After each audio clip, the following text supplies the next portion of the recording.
আমাদের ছোটবেলার স্মৃতি বিখ্যাত কার্টুন চরিত্র তেনালি রামা নামটি শুনলেই মনে পড়ে যায় বুদ্ধি, হাস্যরস আর অসাধারণ উপস্থিত বুদ্ধির গল্প।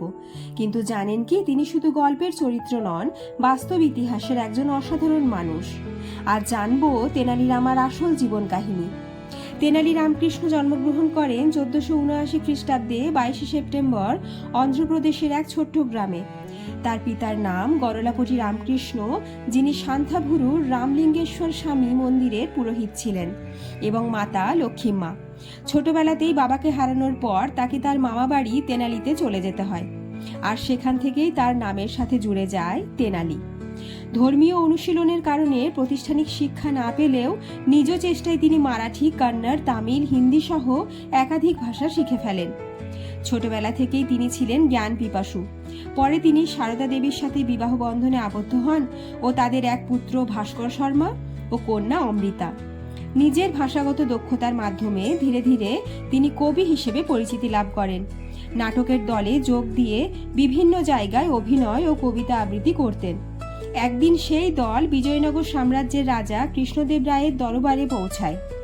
সেখানে তেনালির অসাধারণ প্রতিভা দেখে রাজা এতটাই মুগ্ধ হন যে তাকে দরবারের কবি ও উপদেষ্টা হিসেবে নিয়োগ দেন। তার সাহিত্যিক প্রতিভার জন্য রাজা তাকে কুমার ভারতী উপাধিতে সম্মানিত করেন।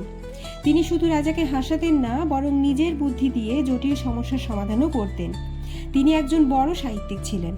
তার লেখা পাণ্ডুরঙ্গ মাহাত্ম্যম তেলুগু সাহিত্যের অন্যতম শ্রেষ্ঠ কাব্য। তাছাড়া তার প্রাচীনতম রচনাগুলির মধ্যে একটি হল উদ্ভটারাধ্যা চরিতামু, যা শৈব আচার্য উদ্ভটকে নিয়ে রচিত এবং বাসব পুরাণের উপর ভিত্তি করে লেখা। এই কবিতায় বারাণসীর পবিত্রতার কথাও বিশেষভাবে তুলে ধরা হয়েছে। শৈব ধর্মের প্রতি অনুরাগের কারণে তেনালি রামকৃষ্ণকে তেনালি রামলিঙ্গ কবিও বলা হয়। তার বহু লেখা তাৎক্ষণিক কবিতাগুলি চাটুরু নামে পরিচিত। তিনি সম্রাট কৃষ্ণদেব রায়ের মৃত্যুর 1 বছর আগে 1528 সালে সাপের কামড়ে মারা যান। তেনালি তার চতুর বুদ্ধির মাধ্যমে কৃষ্ণদেব রায়ের রাজ্যকে দিল্লি সালতানাত থেকে রক্ষা করেন। এমনকি বাবর দক্ষিণ ভারতের এক শক্তিশালী রাজা হিসেবে কৃষ্ণদেব রায়কে মনে করতেন।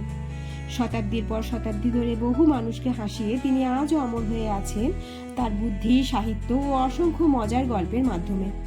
আশা করি এই অজানা গল্পটি আপনাদের ভালো লেগেছে। আরও এরকম মজার ঘটনা পেতে চ্যানেলটি সাবস্ক্রাইব করে ভিডিওটি লাইক ও শেয়ার করুন।